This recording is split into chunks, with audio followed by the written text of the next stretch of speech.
रोजाना का जीवन, रोजाना का कार्य, हमारी दिनचर्या, खान पान, रहन सहन लगभग समान होता है, कुछ भी भिन्न नहीं होता। थोड़ा पहले या थोड़ा बाद में उन्हीं कामों को करते जाते हैं, क्योंकि उसका नाम जीवन है, उसका नाम संसार है। उस संसार में जीते हुए और शरीर के अंदर रहते हुए, जब तक हमारे प्राण हैं, ये क्रियाएं, ये कर्म, ये काम हम इसी प्रकार से करते जाएंगे। परंतु उस कीमती समय की मैंने जो बात कही, वो समय सत्संग का है। सत्संग जीव के लिए सबसे महत्वपूर्ण चीज है। संसार के काम करते हैं, संसार में जो चीज बनाते हैं, इकट्ठा करते हैं, यहीं पर या तो उसको खत्म कर देते हैं या छोड़ के चल देते हैं,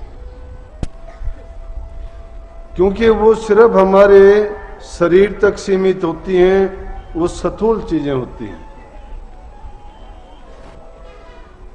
लेकिन सत्संगों में जो चीज मिलती है वो इस शरीर के लिए नहीं, इस जीवन के लिए नहीं, इस संसार के लिए नहीं, बल्कि इस शरीर में रहते हुए तुम्हारी रूह के लिए है, जिसमें और संसार का कोई भी काम रूह के लिए नहीं होता। और जब नाम से, गुरु से और सत्संग से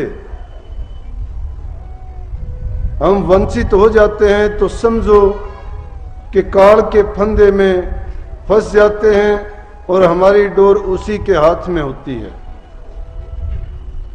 उस जन्म मरण के चक्कर में नए नए कर्म, नए नए जीवन हमें मिलते हैं और उनमें अपने कर्म करते करते कर्म के बोझा के नीचे दबे हुए इस संसार में आते हैं, जाते हैं, दुख भोगते हैं, कष्ट झेलते हैं। कभी भूले से कोई अच्छा काम कर भी देते हैं, कोई दान पुण्य कर देते हैं, या कभी नासमझी के कारण कोई लौकिक भक्ति में लग जाते हैं, या किसी जीव के लिए कोई अच्छा काम परोपकार का कर देते हैं। उसके बदले में उसका भी फल भोगने के लिए हम संसार में आते हैं।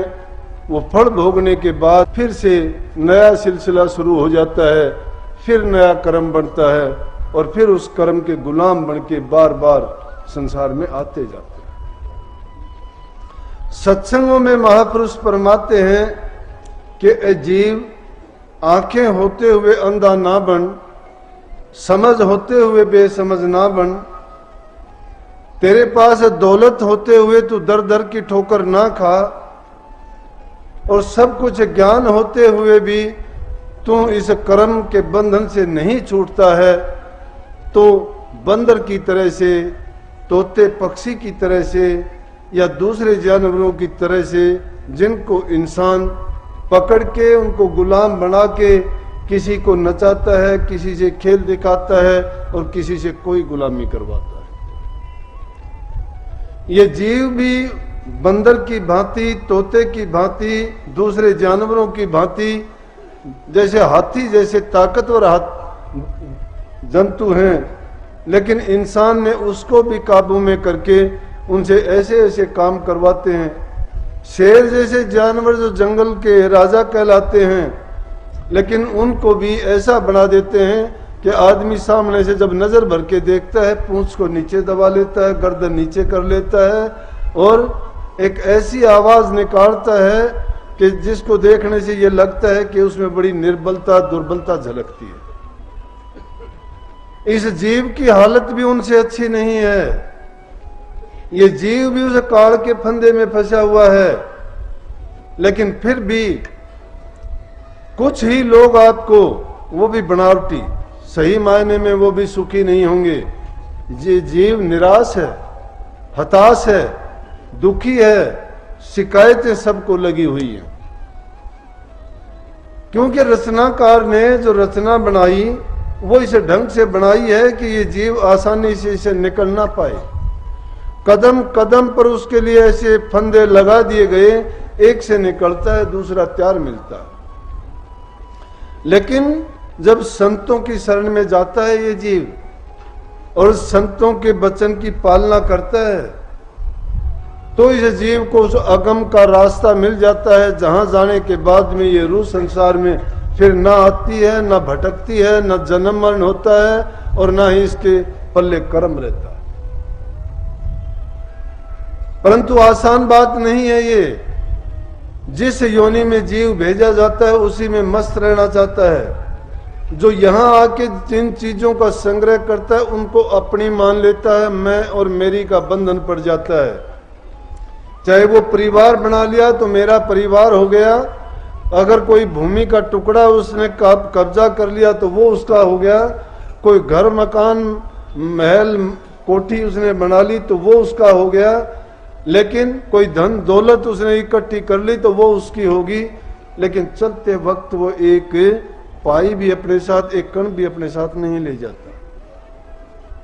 फिर इसीलिए इसको महापुरुषों ने कहा कि अज्ञान नहीं तो और क्या है, ये तेरी बेवकूफी ना समझी नहीं तो और क्या है। अरे तू ताकतवर होते हुए अपनी ताकत को उसी प्रकार से भूल गया कि जिस प्रकार से जंगल में कोई भेड़ों का पाड़ी भेड़ों को चराने जाता था और किसी सिंहनी ने एक बच्चे को जन्म दिया, लेकिन वो डर के मारे उसको छोड़ के भाग गई। उस पाड़ी को सिंह का बच्चा मिल गया, उसने उस बच्चे को क्या किया कि भेड़ों में ही छोड़ दिया, भेड़ों का दूध पिलाता, उनका रहन सहन देख के वो भी भेड़ों की तरह से घास खाता बड़ा हो गया।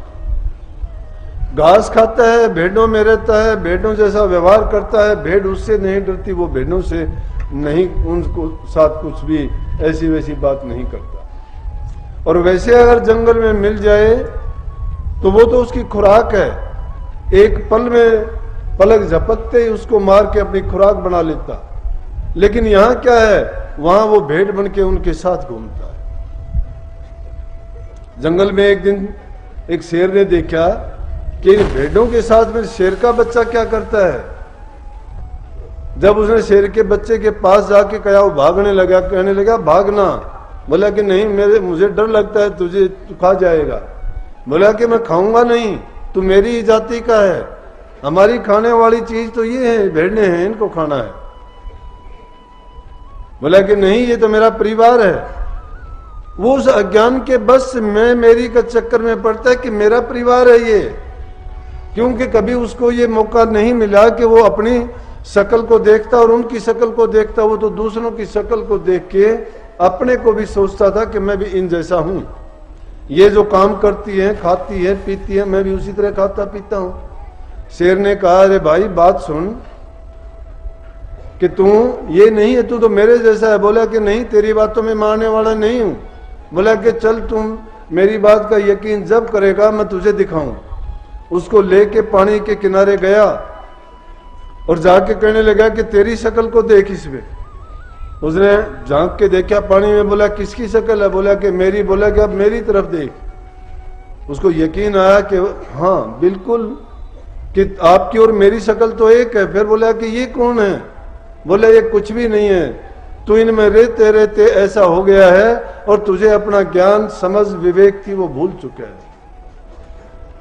तू मेरे जैसा है, मेरी जाति का है, देख मैं तुझे बोल के दिखाता हूं। और उसने गर्जना की सिंह ने, और साथ उसने उसको देख के गर्जना की। पुराने संस्कार थे, जाग उठे और उसको भी पता लग गया। कहने लगा कि इन भेड़ों को मार और खा, ये तेरी खुराक। महापुरुष भी उस शेर की तरह से इन संसार रूपी जीवों को, जो अपने आप को थे तो ये सत्य पुरुष की संतान, इनके अंदर वही ज्ञान था, समझ था, इनको भेजा संसार में इसलिए नहीं गया था कि संसार में आके इस झगड़े में फंस जाते, और दूसरे जीवों की भांति जन्म मरण के चक्कर में पड़ के कलह कष्ट में उलझ जाते, और उसमें पढ़ के भी उससे काम नहीं चला कि दुर्मति में फंस गई ये। इसीलिए संतों का संग करने के लिए कहा, और संतों का संग उनको कैसे बना देता है, जिस प्रकार से उस सिंह ने सिंह के बच्चे को जो भेड़ बनी हुई थी सिंह बना दिया, और उसकी जब समझ में आई भेड़ उससे दूर भागने लगी और वो भेड़ों के नजदीक कभी नहीं गया। इसी प्रकार से कही है कि जो पारस के परस से और लोहा कंचन हो, त्यों संतों के संग से जड़ से चेतन हो। दुर्मति भाजत तुरती और चढ़े सुमति का रंग, जो नर मन वचन कर्म से आए मिले सत्संग।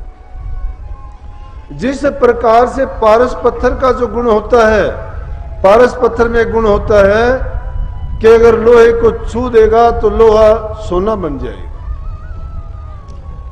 इसी प्रकार से संतों के संग सत्संग में जो जीव जाता है वो भी अपनी जड़ बुद्धि को त्याग के, अपनी कुसंगति को छोड़ के, अपनी बुराइयों का त्याग करके, अपने कर्म को एक तरफ रख के और संतों के बताए नाम का सुमरण और अभ्यास करके अपने जीवन में जो इसे सांसा रूपी संपत्ति मिली थी उसका व्यापारी बन जाता है और उसका 1000 गुना लाभ उठा के इस संसार से चला जाता है।